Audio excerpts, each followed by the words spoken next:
이사야 41장 8절에서 10절까지 말씀입니다.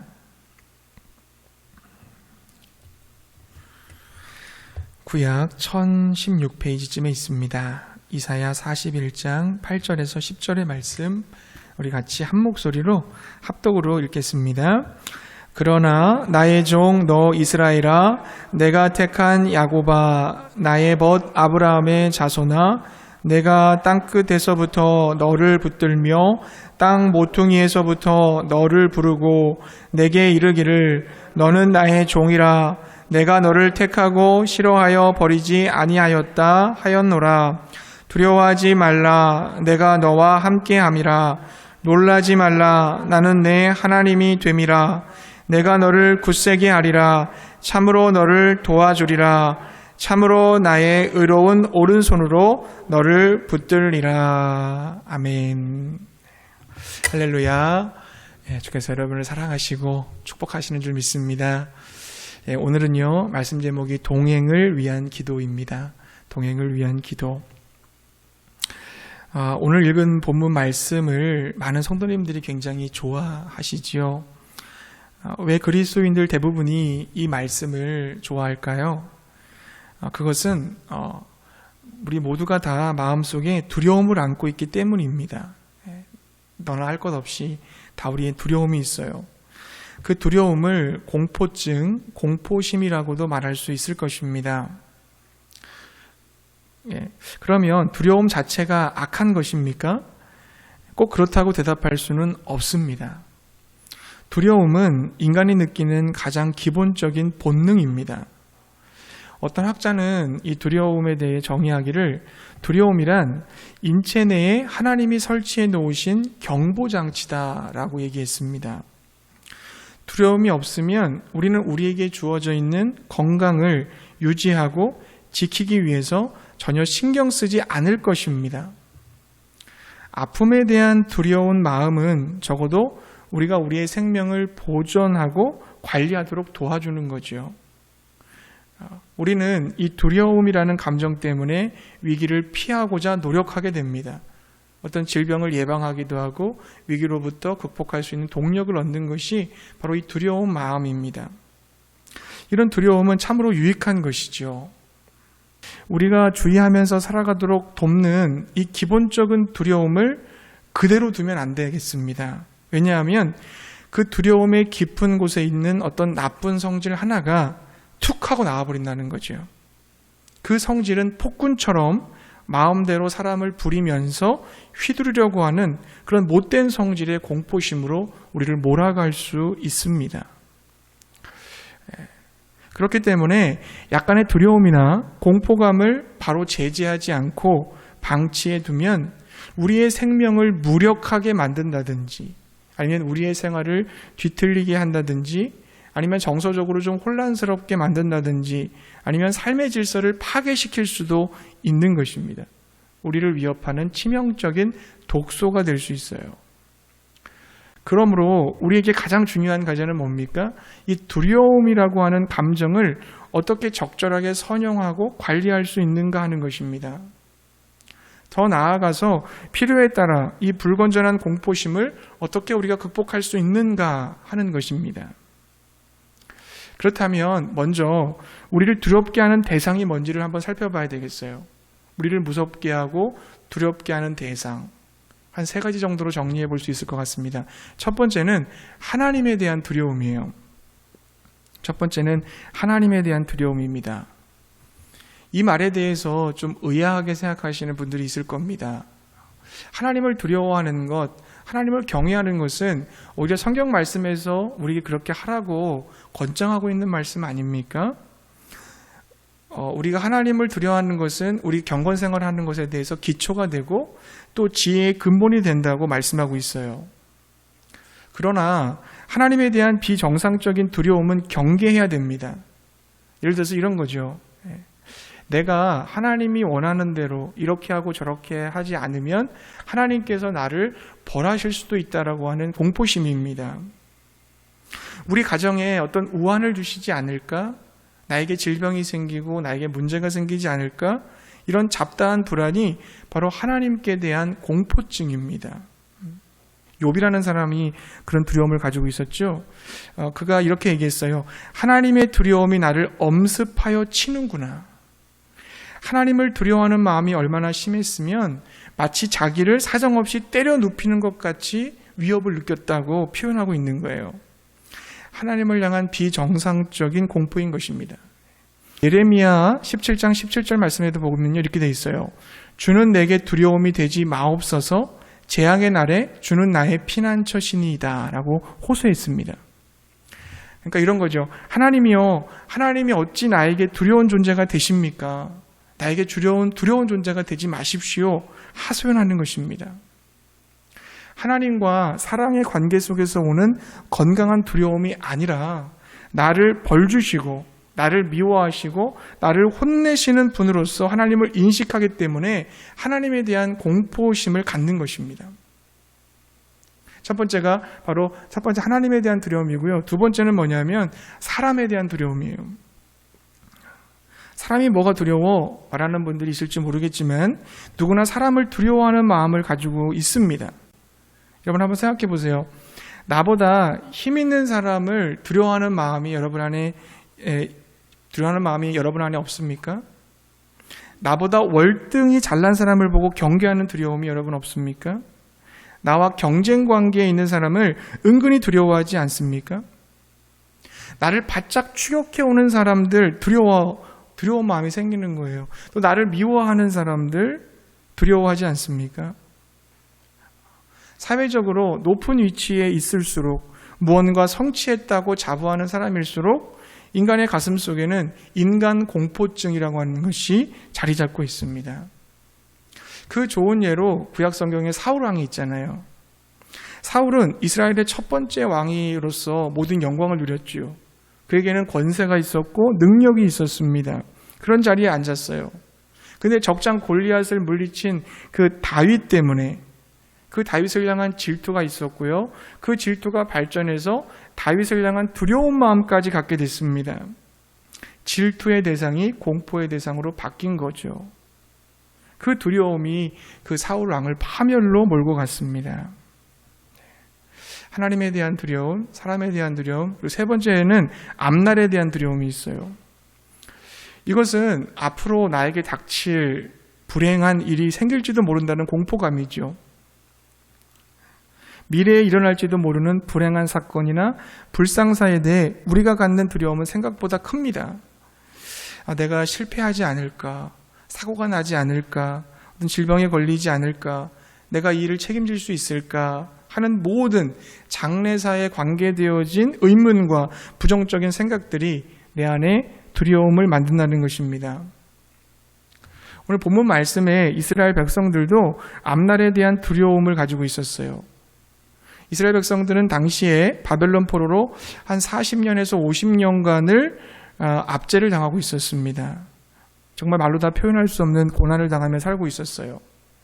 그러던 어느 날 전쟁이 일어난 거죠. 페르시아의 고레스 장군이 바벨론을 침공을 해서 바벨론 제국이 완전히 멸망을 당했습니다. 바벨론의 왕이 죽었어요. 온 나라가 큰 환란에 빠지게 되었고 앞으로 어떻게 될지 모르는 두려움과 불안에 떠는 상황이 벌어졌습니다. 쿠데타로 인해서 정부가 전복된다든지 지도자가 갑자기 죽는다든지 아니면 전쟁이 터져서 하루아침에 나라를 빼앗겼다든지 여러분 이런 일을 당하게 됐을 때 국민이 당하는 심리적 불안과 공포는 상상할 수 없는 거죠. 이와 같은 변혁기에 이스라엘 백성의 상태는 어떤 상태였어요? 포로 상태였습니다. 포로라는 것은 인격적인 대우를 받거나 법적인 보호를 전혀 받지 못합니다. 처절하고 보잘것없고 나약한 처지에 있는 거예요. 이때 하나님께서 이스라엘에게 뭐라고 말씀하셨습니까? 이사야 41장 14절에 보게 되면 버러지 같은 너 야고바 이랬어요. 이걸 개역 한글판으로 보면 지렁이 같은 너 야고바 이런 뜻이에요. 이렇게 돼 있습니다. 그러니까 이스라엘 백성이 정말 지렁이 같은 신세가 된 거죠. 비 오는 날 길거리에 다니다 보면 어때요? 지렁이가 있잖아요. 사람들의 발길에 차이는 것이 지렁이 아닙니까? 바벨론이 멸망을 당했지만 여전히 페르시아의 속국인 유대 백성들, 여전히 포로 신세입니다. 어떤 가치도 없고 어떤 권리도 보장받지 못하는 초라한 이스라엘의 모습을 보여주고 있는 거예요. 앞날의 캄캄한 두려움 속에서 떨고 있는 이스라엘에게 하나님께서 말씀하셨습니다. 오늘 10절의 말씀이 바로 그 말씀이죠. 우리 10절의 말씀 함께 읽어보겠습니다. 이사야 41장 10절 말씀 함께 읽겠습니다.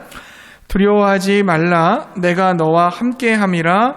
놀라지 말라, 나는 내 하나님이 됨이라.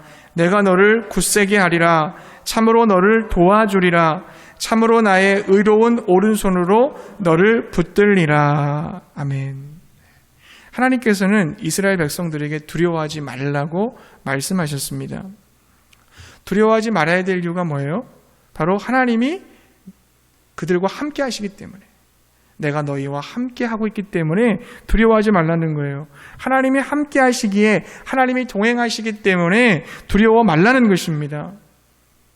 하나님께서는 우리와 동행하기를 원하시죠.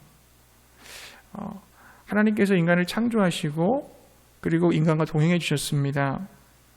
그러나 죄로 인해서 하나님과 인간의 관계가 깨어졌잖아요. 깨어진 그 관계를 하나님은 회복시키기를 원하셨어요. 다시 동행해 주기를 원하셨습니다. 그래서 그 아들 예수 그리스도를 우리에게 보내주신 거죠.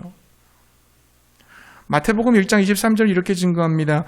보라, 처녀가 잉태하여 아들을 낳을 것이요 그의 이름은 임마누엘이라 하리라 하셨으니, 이를 번역한 즉 하나님이 우리와 함께 계시다 함이라. 예수님은 우리를 죄에서 구원해 주실 뿐만 아니라 하나님 나라 들어갈 때까지 동행해 주시는 줄로 믿습니다. 또한 여러분, 예수님께서 제자들을 부르신 이유도 함께 동행해 주시기 위함이었어요.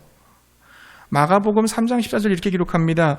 이에 12를 세우셨으니 이는 자기와 함께 있게 하시고 또 보내사 전도도 하며, 자기와 함께 있게 하시려고, 예수님과 함께 하는 것, 예수님과 동행하는 것, 그것이 바로 제자들인 우리가 해야 될 일인 줄로 믿습니다. 또 여러분, 성령을 보내주신 이유도 우리와 동행하기 위함이었어요. 내가 아버지께 구하겠으니 그가 또 다른 보혜사를 너희에게 주사 영원토록 너희와 함께 있게 하리니 그러셨어요. 예수님이 승천하신 이후에 보혜사 성령님이 오셨어요. 그 성령님이 오신 이유가 뭐예요? 바로 우리들과 함께 하기 위함이었다. 뿐만 아니라 주님의 지상생의 마지막 약속이 뭡니까? 마태복음 28장 20절 말씀 보면 내가 너에게 분부한 모든 것을 가르쳐 지키게 하라. 볼지어다 내가 세상 끝날까지 너희와 항상 함께 있으리라 하시니라. 항상 함께 있겠다라고 하는 약속. 주님께서는 우리들이 복음을 전하고 제자를 세우는 그 일들을 감당할 때 너희들 혼자만 있는 것이 아니라 내가 너희와 함께 있을 것이다라고 약속해 주셨음을 믿으시기 바랍니다. 그런데 하나님이 함께해 주시겠다고 말씀을 했음에도 불구하고 하나님이 실제로 동행하고 계심에도 불구하고 우리는 염려하고 걱정하며 두려움에 빠질 때가 있어요. 왜 그럴까요? 두 가지의 믿음이 없기 때문이지 않을까 생각을 합니다. 우리에게는 두 가지의 믿음이 필요해요. 이 믿음이 있다면 하나님과 동행을 누리며 두려움을 이기게 될 줄로 믿습니다. 첫 번째는 뭐냐면, 첫 번째는 나와 하나님과의 관계에 대한 믿음이에요. 나와 하나님과의 관계에 대한 믿음. 본문에서 이스라엘 백성이 하나님과 어떤 관계를 맺고 있다고 말씀하고 있습니까? 자, 우리 8절의 말씀 한번 읽어볼게요. 8절 가겠습니다. 8절 말씀 함께 읽겠습니다. 그러나 나의 종 너 이스라엘아, 내가 택한 야곱아, 나의 벗 아브라함의 자손아. 아멘. 하나님은 이스라엘 백성들을 하나님의 종이라고 하셨어요. 성경에서 하나님의 종이라고 부르는 것은 하나님이 그냥 마구 부리는 그런 함부로 할 수 있는 그런 머슴이라는 뜻이 아닙니다. 하나님의 종이라는 것은 우주 만물의 주인이신 하나님을 섬기고 그분을 위해 봉사하는 영광스러운 신분을 말하는 거예요. 여러분, 술 맡은 관원장이었던 느헤미야 있잖아요. 그 느헤미야가 날마다 왕에게 술을 올리는 일을 감당했어요. 왕의 생명과 직결되는 중요한 임무예요. 그 영광과 권세는 대단했습니다. 그렇다면 하나님을 받들고 수종드는 종의 위치는 얼마나 여러분 영광스럽고 고귀한 일이겠어요. 하나님은 이와 같이 영광스럽고 자랑스러운 신분을 이스라엘 백성들에게 주었다는 거죠. 또한 이스라엘 백성은 하나님으로부터 벗이라는 칭호를 들었습니다. 성경에 보면은 벗이라는 칭호를 들은 사람이 있어요. 바로 아브라함인데요. 흉허물 없이 비밀도 서로 털어놓을 수 있는 그런 관계가 친구 관계잖아요. 창세기 18장 17절에 보면 하나님이 아브라함에게 나타나셔서 이렇게 말씀하셨습니다. 내가 하려는 것을 아브라함에게 숨기겠느냐. 그러니까 하나님과 아브라함 사이에는 비밀이 없다는 거예요. 이스라엘 백성은 하나님과 깊은 영적 관계를 맺고 있어서 하나님의 비밀과 하나님의 뜻을 어느 민족보다 먼저 알고 있었고, 그리고 깨달을 수 있는 하나님의 벗으로 부름을 받았다는 겁니다. 여러분 9절 말씀도 한번 같이 볼게요. 9절 말씀에 보니까 뭐라고 되어 있습니까? 9절 말씀 함께 읽어보겠습니다. 내가 땅끝에서부터 너를 붙들며 땅 모퉁이에서부터 너를 부르고 내게 이르기를 너는 나의 종이라 내가 너를 택하고 싫어하여 버리지 아니하였다 하였노라. 아멘. 무슨 말입니까? 이스라엘이 하나님 앞에 특별한 백성이 되었다는 거죠. 하나님의 종으로, 하나님의 벗으로 부름을 받아서 선택되었고, 또 하나님이 붙드시는, 하나님이 인도하시는 특별한 민족이 되었다는 겁니다. 극심한 두려움에 빠져있는 이스라엘 백성들에게 하나님께서는 너희들의 정체성을 믿으라고 말씀하시는 거예요. 너희들의 정체성이 뭔지를 깨달으라고 말씀하십니다. 마찬가지로 두려움에 잠식당해 있는 우리들에게도 하나님은 동일하게 말씀하시는 줄로 믿습니다. 너희가 누구인지, 너희의 정체성이 무엇인지 너희들이 확인하고 그것을 믿어라. 권면하시는 거예요. 우리는 내가 누구인가를 반드시 알아야 됩니다. 그리고 그 답을 가지고 있어야 되는 겁니다. 예수님 때문에 내가 어떤 신분인지를 알아야 되는 거죠.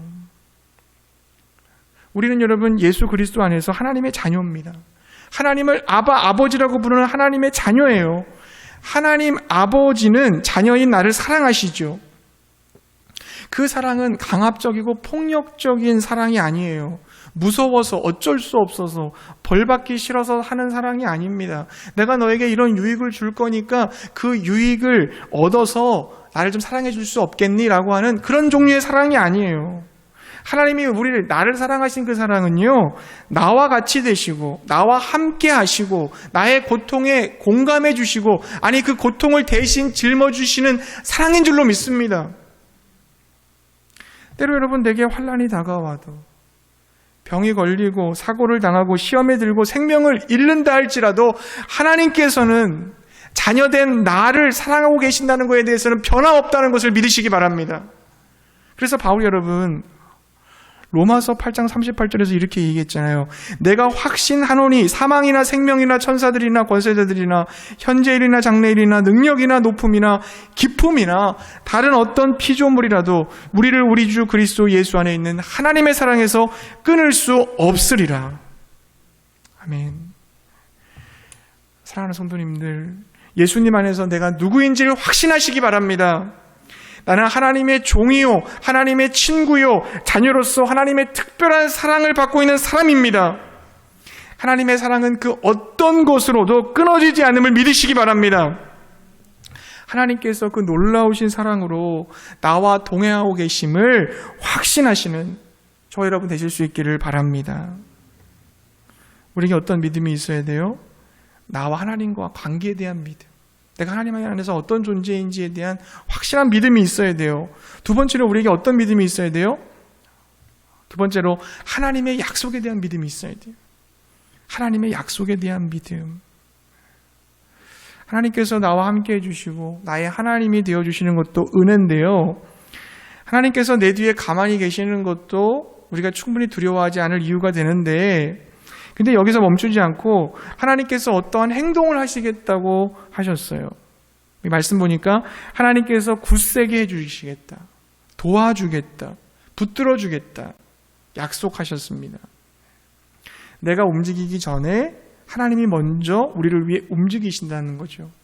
어떤 어려움과 환난이 있을 때 내가 그것을 조치하기 이전에 하나님께서 먼저 움직이신다는 거예요. 이미 움직이고 계시다는 것을 여러분 믿으시기 바라요. 근데 여러분이 본문 말씀에서 상당히 흥미로운 점이 있습니다. 하나님은 어떤 공포나 두려움을 당하고 있는 우리를 그 공포의 상황이나 두려움을 주는 대상으로부터 멀리 옮겨주시겠다고는 하지 않으셨어요. 그 상황 속에서 그 상황을 아예 없애주거나 그 상황에서 빼주겠다는 게 아니라 너희가 당하고 있는 그 어려운 상황 속에서 붙들어주겠다고 말씀하셨습니다. 두렵고 무서운 어떤 환경에서든지 내가 너를 굳세게 해주시겠다, 굳세게 해주겠다, 도와주겠다라고 말씀하셨어요. 정말 그렇지 않습니까? 아무리 예수를 잘 믿는 사람이라 할지라도 인생은 험난한 파도에서 쉴 새 없이 몰아치는 무서운 바다와도 같습니다. 우리는 이 파도를 피할 수 없어요. 누구나 다 이 파도에 직면하게 됩니다. 우리 앞에는 언제든 무서운 일들이 벌어질 수 있고 그래서 한시도 그 공포에서 헤어나오지 못해 불안해할 수도 있습니다. 그러나 염려하지 마시기 바랍니다. 두려워하지 마시기 바랍니다. 하나님이 동행해 주시는 줄 믿습니다. 하나님이 함께 해주실 뿐만 아니라 붙들어 주시고 힘을 공급해 주시고 도움이 필요할 때는 오른팔로 강하게 붙잡아 주신다는 것을 믿으시기 바랍니다.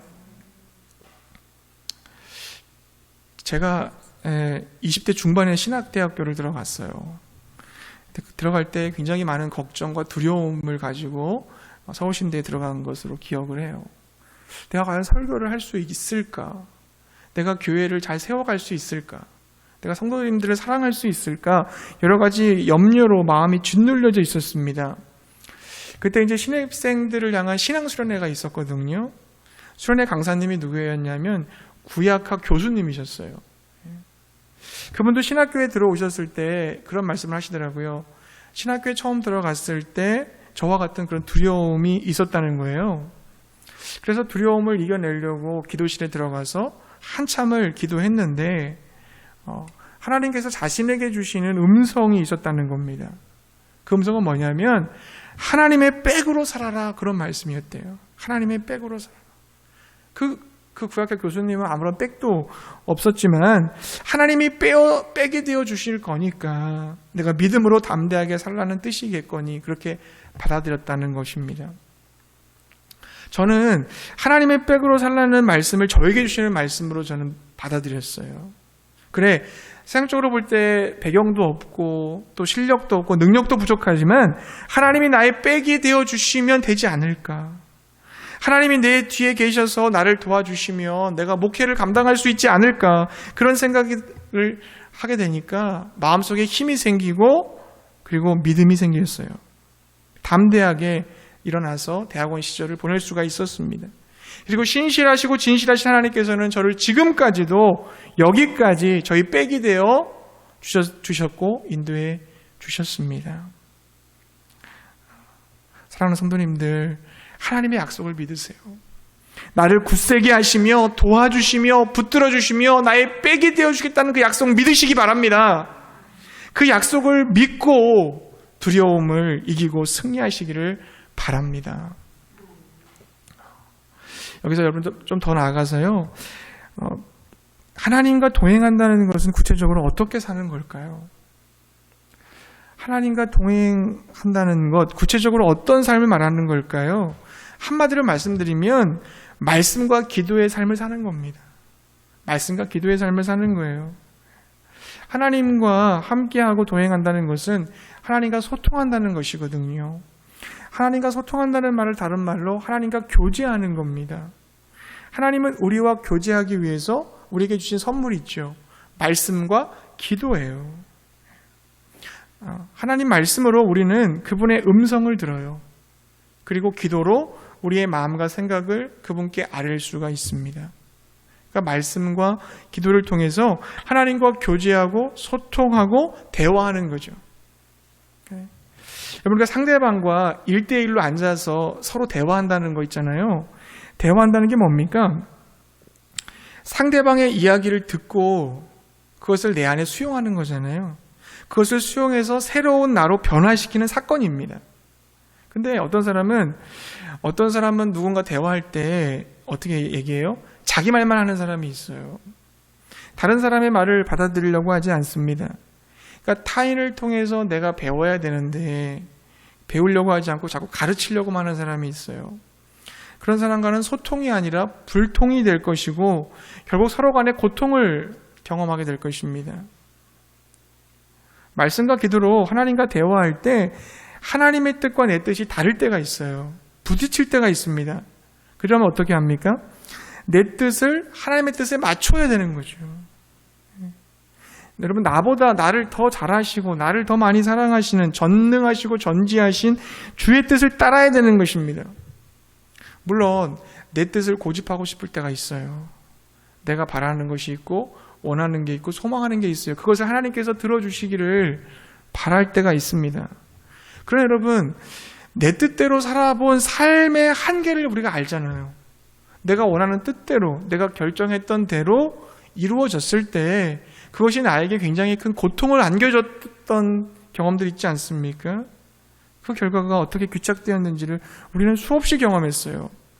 하나님의 뜻과 내 뜻이 충돌할 때 여러분 이 말씀을 기억하세요.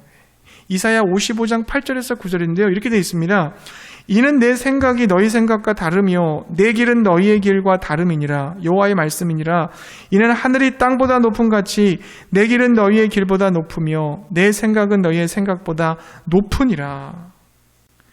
지금 내가 이걸 다 이해할 수 없어도, 다 깨닫지 못해도 분명한 것은 하나님이 나보다 생각이 높다는 거죠. 하나님이 더 크시다는 겁니다. 하나님이 더 옳다는 겁니다. 하나님과 나는 상상할 수 없는 차이가 있다는 걸 여러분 기억하셔야 돼요.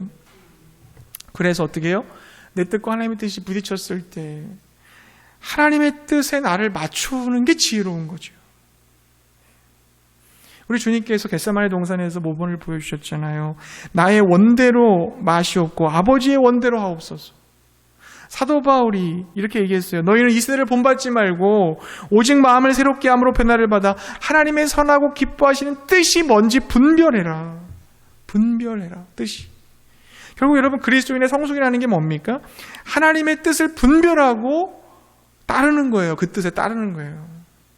하나님께 순종하는 겁니다. 그러니까 하나님과 동행한다는 건 뭐예요? 하나님께 순종하는 삶을 사는 겁니다. 말씀과 기도를 통하여 하나님의 뜻을 찾고 그 하나님의 뜻을 따라가기 위해 순종의 걸음을 내딛는 삶, 이게 바로 하나님과 동행하는 삶인 거예요. 우리가 하나님과 날마다 말씀과 기도로 순종하며 동행할 때 우리는 목적지에 다다르게 되는 거예요. 그분이 우리 인생길의 주인 되셔서 우리와 동행하시고 우리를 인도하신다면 우리 인생이 결국 그분이 도달하신 목적지에 도달하는 것은 너무나 당연한 결과 아니겠습니까? 바로 그 하나님과 동행하는 인생의 마지막 도착지가 어디예요? 천국이에요. 하나님 나라예요. 죽음이 우리의 종착역이 아니라는 거예요. 천국이 우리의 종착역인 줄로 믿습니다. 여러분, 창세기 5장을 보세요. 거기 보면 처음은 아담의 족보를 소개하는 걸로 시작을 해요. 그리고 21절까지 이어지는 아담의 족보에 속한 모든 인생들의 종말을 다 죽었더라 이렇게 다 기록을 해요. 근데 처음으로 이 죽음을 극복한 사람이 나와요. 바로 에녹입니다. 이렇게 돼 있죠. 하나님이 그를 데려가심으로 세상에 있지 아니하였더라. 그렇습니다. 우리는 어느 날 그냥 죽는 게 아니에요. 하나님이 우리를 데려가시는 거예요. 내가 죽었다가 아니라 하나님이 이제 나와 동행하신 그 하나님께서 이제는 하나님이 계시는 그 영원한 천국으로 나를 데려가셨구나. 그 사건을 다 경험하게 되는 거죠. 영원한 나라로 가는 거예요. 그럼 우리는 더 이상 이 세상에 있지 않게 될 것입니다. 그것이 바로 우리 인생사의 마지막 여행이에요. 그 나라로 가는 마지막 여행이 바로 죽음의 문턱입니다. 실로 성도들의 죽음의 모습은 다양할 수 있어요. 어떤 이는 질병으로, 어떤 이는 사고를 당해서, 그리고 많은 경우 그 죽음의 이유를 알지 못해요. 왜 저 사람이 저렇게 죽어야 했는지 그 이유를 알지 못하고 작별할 수도 있습니다. 그러나 모든 성도의 마지막엔 분명한 하나의 공통점이 있어요. 성도들은 그냥 죽는 게 아니라는 거죠. 하나님이 데리고 가신다는 겁니다. 데리고 가신다. 그러므로 사랑하는 성도님들, 우리가 무엇을 두려워하겠습니까? 우리가 무엇을 염려하고 걱정하겠습니까? 우리는 죽음마저도 정복한 사람들이에요.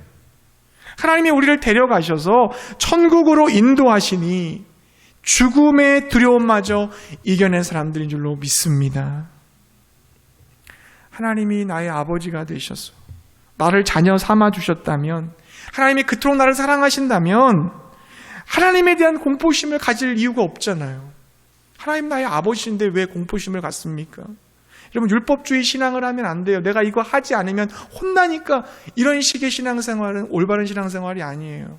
어차피 하나님 믿으니까 난 다 자유스러워, 자유방임주의 신앙생활하는 것도 올바른 신앙생활이 아니에요. 하나님이 나에게 주신 은혜가 너무 크고 고마워서 자발적으로 하나님 앞에 헌신을 선택하는 신앙생활 하시기 바랍니다. 그게 건강한 신앙생활이에요. 그때 여러분, 우리가 하나님을 두려워서 섬기는 게 아니라 하나님을 사랑하고 하나님을 좋아해서 기쁨으로 섬기게 되는 거죠. 공포심을 가질 이유가 없단 말이에요, 하나님에 대해서.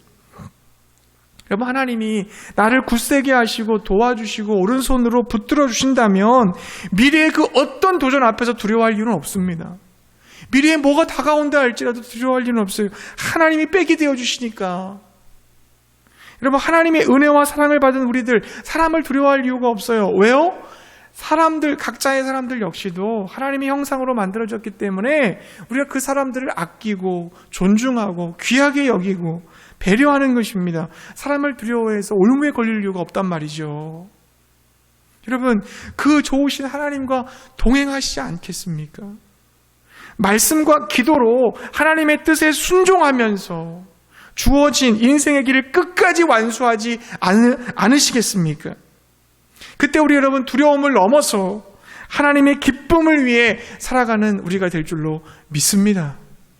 그 은혜를 경험하시기를 주의 이름으로 축복합니다.